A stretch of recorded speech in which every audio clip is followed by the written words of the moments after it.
If you were to drive the back way from Dallas, Texas to Shreveport, Louisiana, you'd probably take a road called Highway 80. And off of Highway 80, there's an exit sign for a tiny little town called Big Sandy. Population just over about 1,000 people or so. Big Sandy's location in the rural piney woods of East Texas made it an odd place for a college campus that would attract students from all over the states and literally all over the world. But because of a land donation made by a church member back in the 1950s, Big Sandy became one of the homes of the Worldwide Church of God's college network, called Ambassador University. And although it was located in what many might call whoop whoop, most people felt lucky to be there.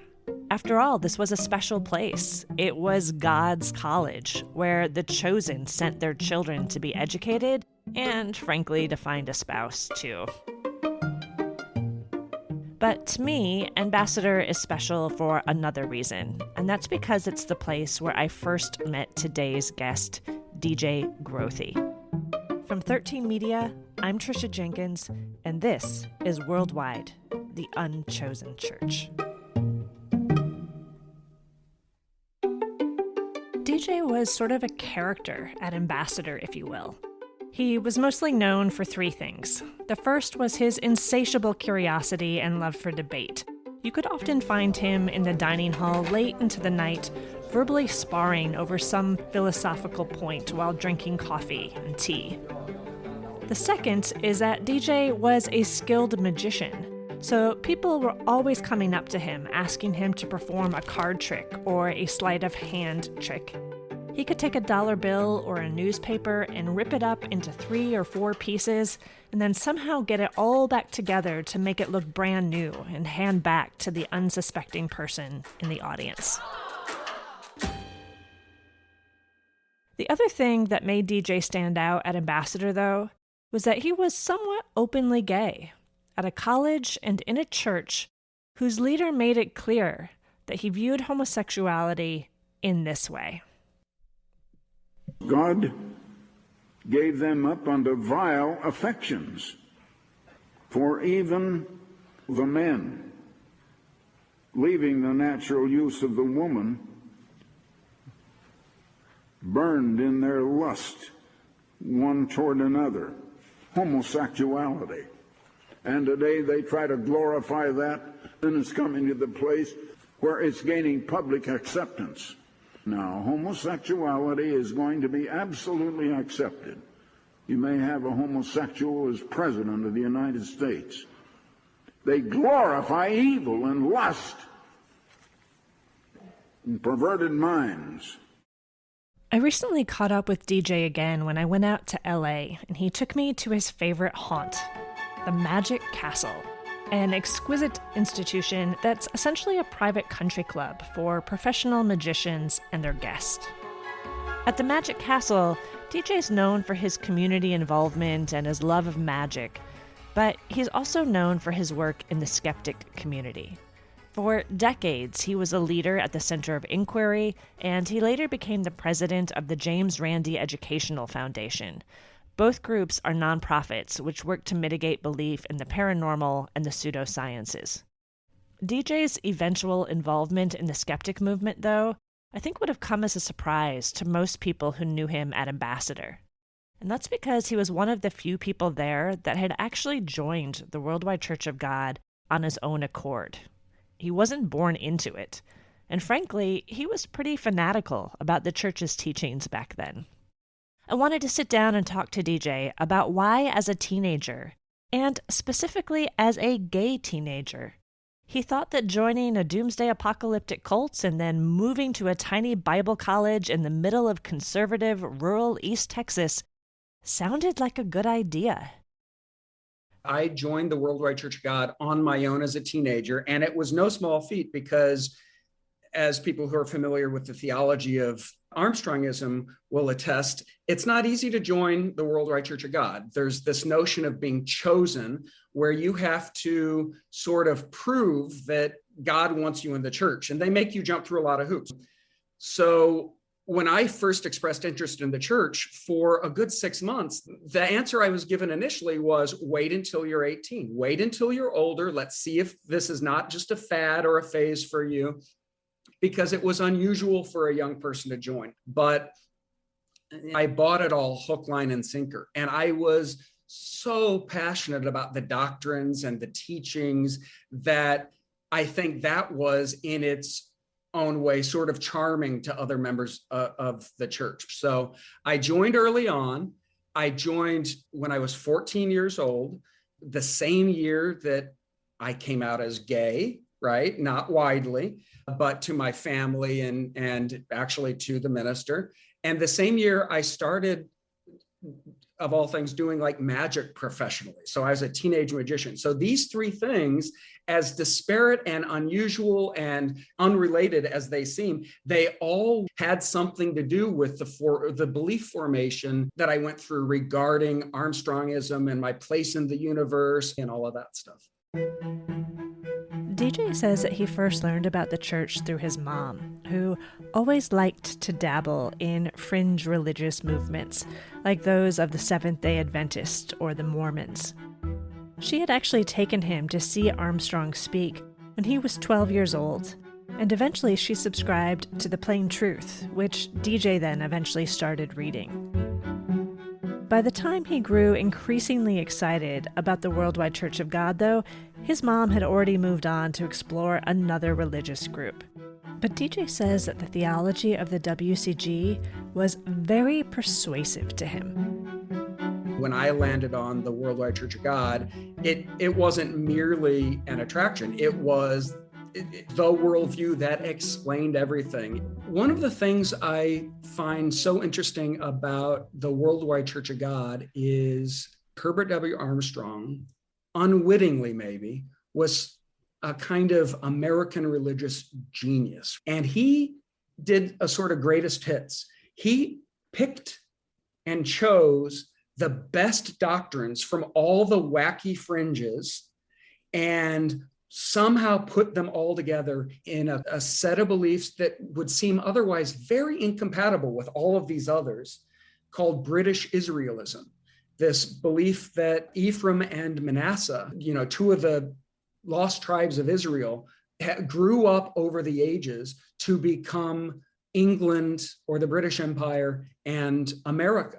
And that was a big attraction to me. This British Israelism was just amazing to me because there were mysteries of history, like why did Britain have an empire, this little island? How did it have this worldwide empire? Why did the Industrial Revolution happen first in Britain and then in America and not in any of these other countries? Why did America become an industrial superpower? Well, the answer is not technological innovation. The answer is prophecy. God made nations out of these ancient tribes in Israel, and they became England and the United States.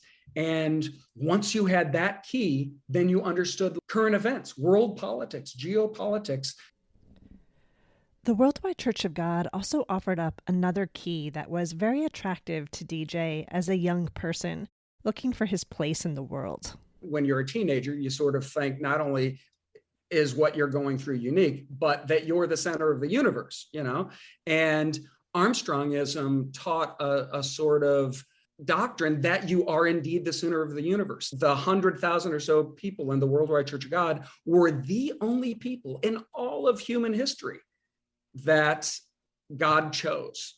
And that appealed to all my, youthful, maybe immature grandiosity. And then, of course, when we got to Ambassador College, Ambassador University, that same sort of grandiosity was in the air. What was the phrase? This is God's college, as if you'd find God's bubble gum underneath a desk, like it's the college God went to. No, it was the one institution of higher learning that the creator of the universe gave his seal of approval to. So how great is that to go to that one place?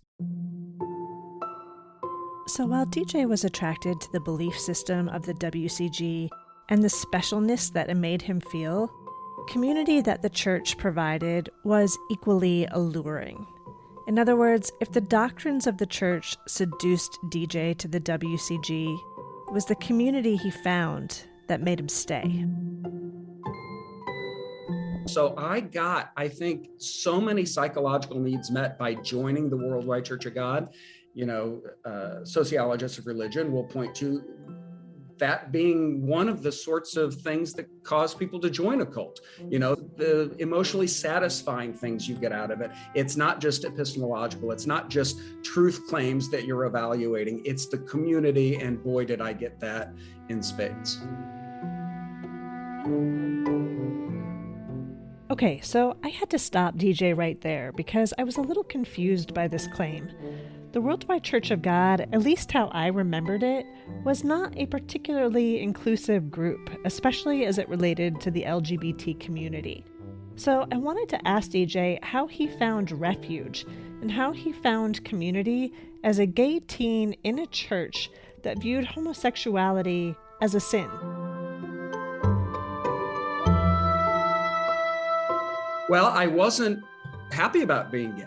I came out as being gay, and then I sort of went back in, right? I was involved peripherally in the reparative therapy movement, the ungaying of yourself sort of thing. And the Worldwide Church of God had just begun its own lighthearted attempt at addressing that issue. So don't be homophobic, don't exclude gays. God calls some gay people to our church because, after all, during the 1,000-year reign of Jesus Christ, there will have to be some people with that experience to help formerly gay people during Jesus's reign to deal with their experience of being gay and then ungaying themselves. So I remember coming out to all the local ministers. Most members of the church had no idea, but the ministers did. And I was sort of eager to tell them, this is my struggle, this is what I'm going through.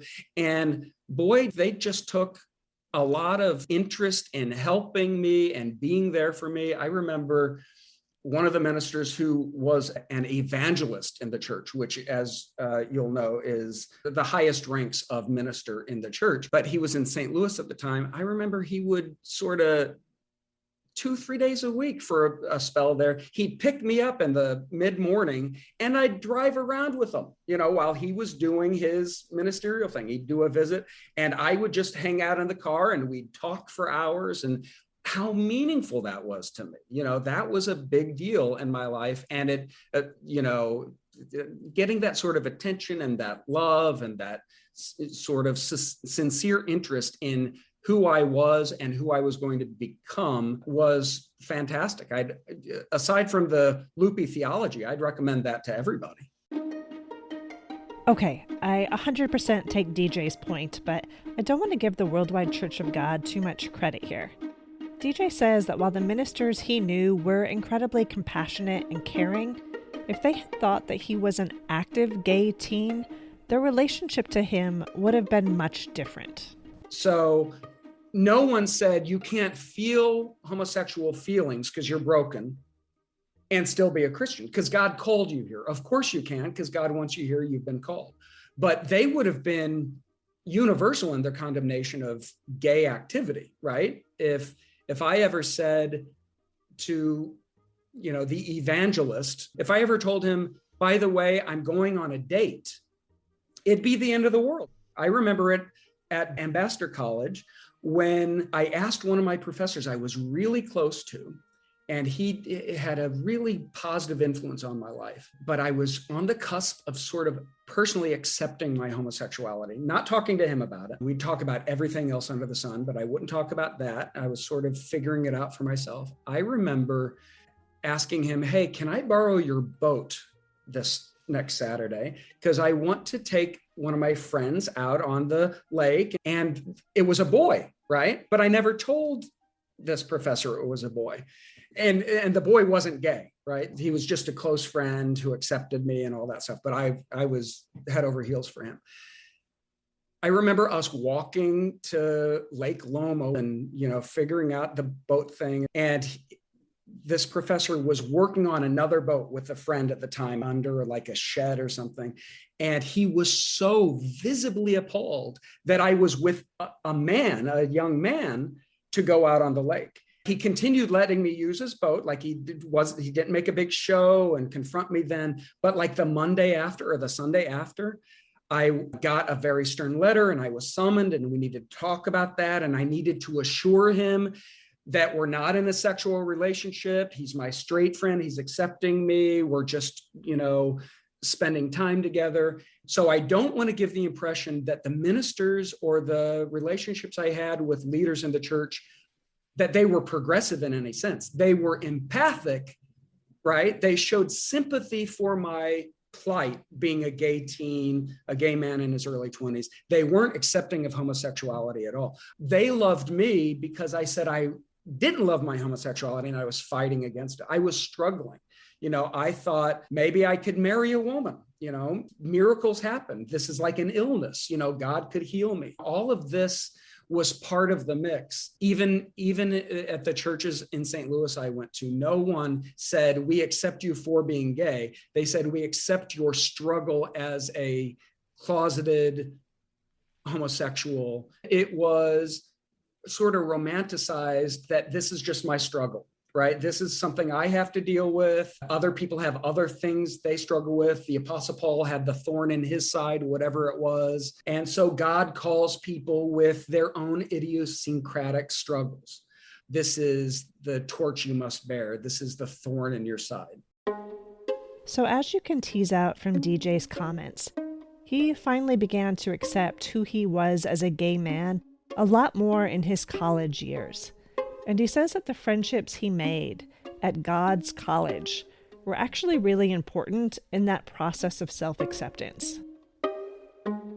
Before I got to college, I was fascinated with this burgeoning movement of reparative therapy. Now, it's a quack therapy, and it could be very harmful to folks. And in fact, not only is it not recommended, there are parts of the Western world that consider it so harmful, it's not even allowed as a therapy because it could cause so much trauma. But I was fascinated by the project of, well, is it possible for me to become straight, right? And this is before I learned anything about psychology or the sciences of human nature, the biology of sex and gender and sexuality difference. I don't think anyone in the Worldwide Church of God really believed in the biology of difference of any kind. So I didn't know any of this. I was sort of scientifically illiterate. I was a well-meaning, conflicted gay teenager joining an apocalyptic Christian cult. And I thought, well, is it possible to ungay myself, buying into the worldview a lot of people hold, which is that we are a blank slate, that, the reason I'm gay is because of something my parents did. It's hogwash, but I believed it at the time. And what if I join this group? Can I turn straight? By the time I got to college, I no longer believed that I could turn straight. I thought I'd be single the rest of my life. So I didn't believe I'd turn straight, but neither did I believe that being gay is okay, right? It was into, my sophomore, junior year that I, part and parcel with the religious skepticism that was growing, did I come to accept my sexuality.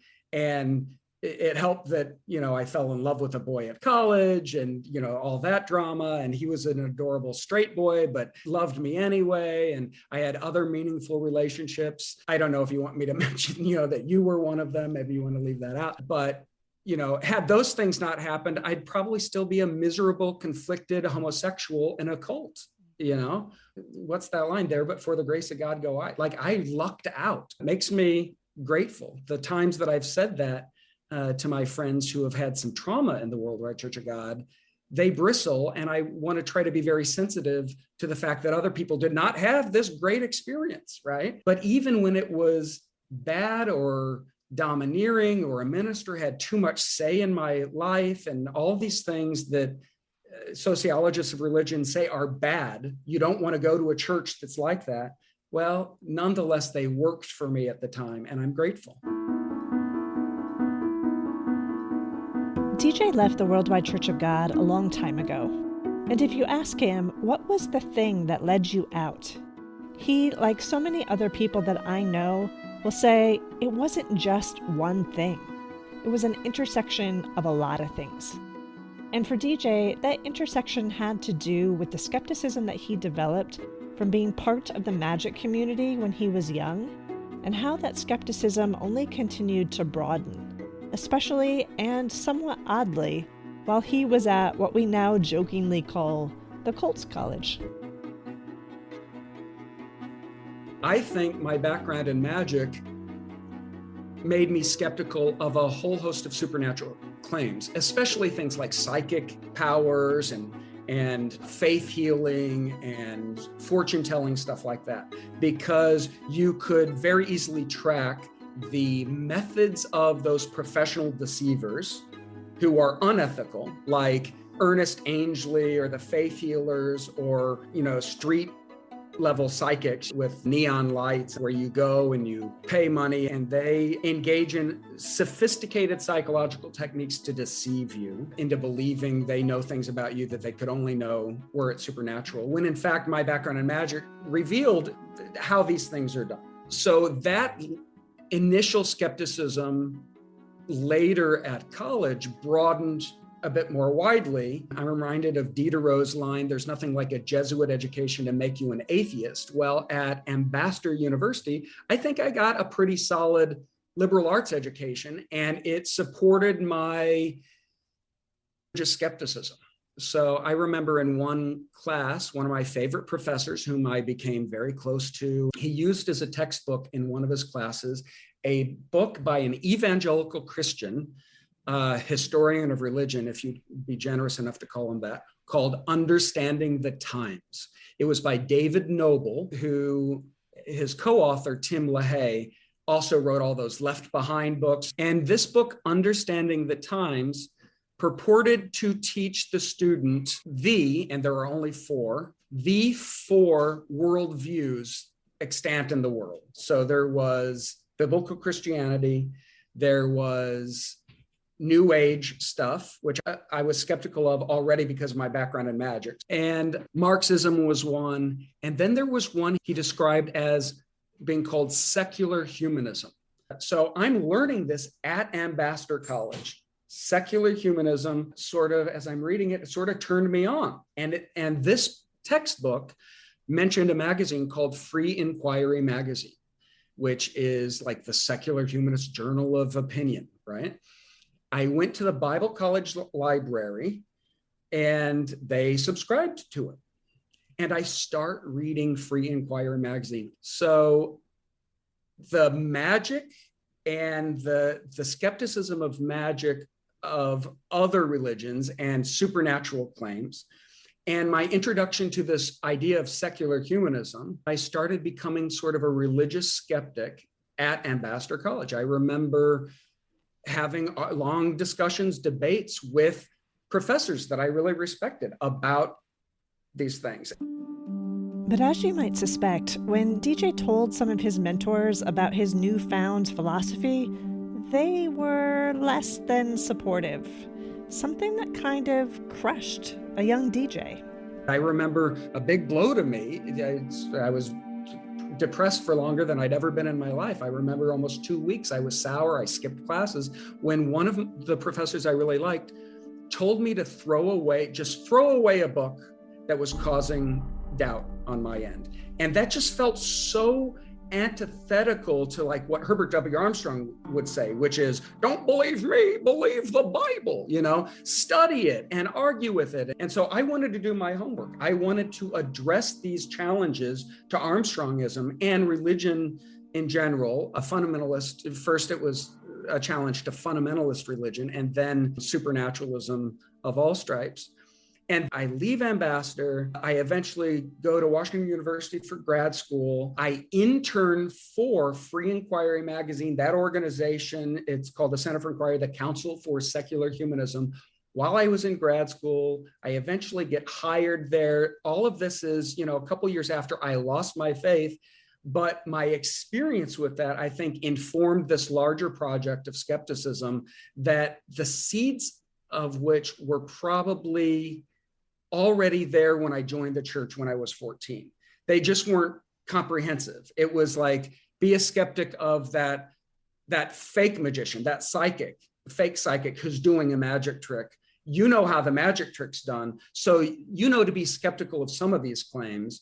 And that circle of skepticism just kept broadening, widening out until I was skeptical of my own deeply held beliefs and sort of lost the faith. DJ considers himself pretty lucky, though, because he says under different circumstances, he really could have stopped in what he called a sort of nihilistic rejection of belief in general. But he's so thankful that he found a philosophy to give his life meaning through the lens of secular humanism. You know, everybody, when they're approaching 50, I guess, they start looking back and figuring out narratives that explain their lives, right? When the church itself starts saying, hold on, everyone, we got it wrong. We got it really wrong. Well, when I hear that, and I'm at college, and I'm for the first time in my life, I'm reading widely in the history of the Western intellectual and literary traditions, and you realize there's a lot to debate. And then the church says, we got a whole lot wrong. That fueled the culmination of me just rejecting all of it. The question later became, within the next year or two, okay, so I don't believe in any of that, but I don't want to be a person who doesn't believe in anything. So what do I believe instead? And enter that magazine, Free Inquiry Magazine, and Paul Kurtz and secular humanism, which is a non-religious but ethical point of view. You know, is there a good rationale for being a good person, even if there's no God in the universe? And that stuff became very satisfying to me. Those arguments filled the vacuum of my brute atheism that resulted from my earlier skepticism and then the church throwing out all of the doctrines that I was told were central to everything I should believe about the universe. You know, probably the biggest blow for me was when the Worldwide Church of God said, you know what, you're actually not going to become a God. You know, you're not going to get your own universe. What you'll experience is what all the other churches we've always said were evil have taught, which is you'll live for eternity in God's presence. That was a big blow to me. No one in the Worldwide Church of God today believes they're going to get their own universe. You know, Mormons have this great teaching that you get sealed for time and eternity in one of their temples, in the Holy of Holies. You know, the man and wife get married. They're going to be like the God and Jesus figure in another universe. That is science fiction religion that is so much more satisfying than mainline Christianity. And when the Worldwide Church of God essentially became mainline Christianity, there was nothing there left for me.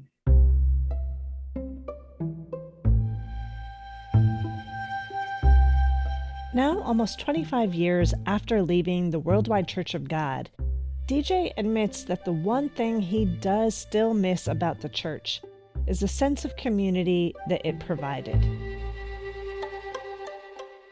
And it's something that everybody I've talked to says they miss. They don't miss the doctrines, they don't miss the church services. What they miss is that sense of deep belonging to a group larger than themselves. And it's a sense of belonging that is still so hard to find, it seems, in American society today.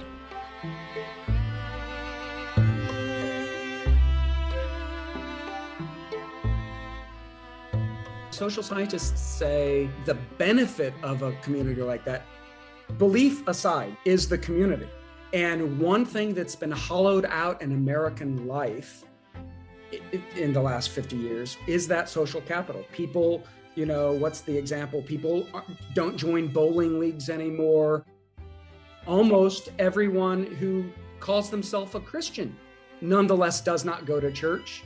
It is a small number of believers who regularly go to church, and I benefited from that. And losing that, you know, that's another way that these fellowships can have such a stronghold on a member. Not the threat that you'll go to hell if you don't believe and you don't do thus and so, but that you'll be excommunicated, you'll be disfellowshipped, you'll lose this surrogate family. And that's a kind of psychic death. I miss that.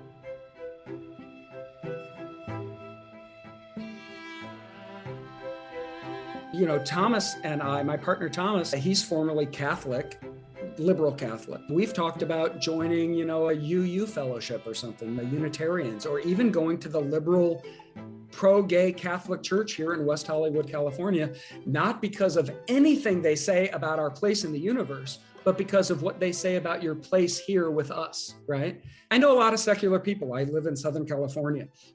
So a lot of non-religious people, what do? If they're people of means to some extent, they join their private club. They join a city club or a country club or a yacht club, or Thomas and I have been longtime members of the Academy of Magical Arts, the Magic Castle. It's not like a religion, and it's not really a beloved cause. We're not trying to change the world. It's a private club. The community is paramount. And you can get that if you have some privileges in life, right? But if you're in, the lower couple quintiles of socioeconomic status in America, you're very lucky if you forge good relationships with people at work, but you don't have the civil society institutions that made, talk about Make America Great, that meant so much to America, that going back to Tocqueville really set America apart compared to Europe. Wow, everybody in America is a joiner. They join all these voluntary associations. There are so few of them now. I never like to end on a downbeat, but I agree with what DJ is saying here. I have often told people that if you don't go to church or play sports or have a really great group of coworkers, that it is very, very hard to find a sense of community in American culture as an adult. And if I had a wish for the United States, it would probably be to find its way back to that strong sense of community. Because I think so many of our problems today have to do with people's sense of alienation, of not caring about other people because they don't feel connected to other people. And I don't know how we fix that. I just know that the Worldwide Church of God, for all of its damage and all of its crazy theologies, seems to have done that one thing right. They provided a tight sense of community, a group that you could depend on. So to end this episode on a more upbeat note, I guess I'd just like to ask you that when you're finished listening, that you pick up your phone and you send a text, or maybe you call somebody who's important to you that you haven't talked to in a while, to just say, hey, I was thinking about you today. How are you? To see if there's a way that we can make our relationship stronger.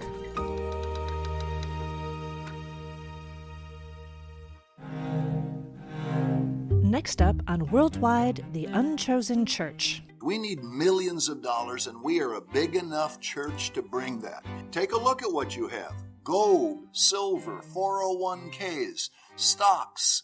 What do you have that you don't need? So the Restored Church of God was formed essentially by one minister, Dave Pack, my father-in-law. They set out from early on to essentially be the same thing as the Worldwide Church of God when it was on track. If you want it all back again, you can have it exactly as Mr. Armstrong had it. This is who we are. The pattern of prophecy and money, kind of those two main ingredients in the cocktail, are alive and well, and they're causing damage to people. Hello, you had hundreds of false prophecies in the last 6 years. There are good, sincere people there, just like there are in any other organization. I've heard people who are still over there say it. Where else can I go? There's nowhere else to go. You, on some level, believe you have to stay there. I want to give a message of hope. The reality is, there is life thereafter, and there is a future. And as scary as it is, you can move on. Before you depart with your comic book collection or your bars of gold, we'd ask that you join us first next week on Wednesday for our interview with Kevin Denis, who discusses his time in the Restored Church of God, a modern-day splinter group that he describes as Armstrong on steroids. Worldwide, The Unchosen Church is written, produced, and hosted by me, Trisha Jenkins. Editing and sound design by the ever-talented 13 Media. Music used in this episode licensed by Soundstripe. If you'd like to send us a question or a comment, please reach out via email at worldwidepod11@gmail.com or DM us on social media. You can find us on Instagram at worldwidepod, and on Twitter and Facebook at WorldwidePod11. We hope that your upcoming week will be as utopian as the lamb who peacefully dwells with the lion. Worldwide, the Unchosen Church is also proud to support the hashtag #IGotOut movement, which empowers survivors of cults and other high-demand groups to share their stories online as a catalyst for education, prevention, and healing. Learn how you can share your story and support other survivors at igotout.org.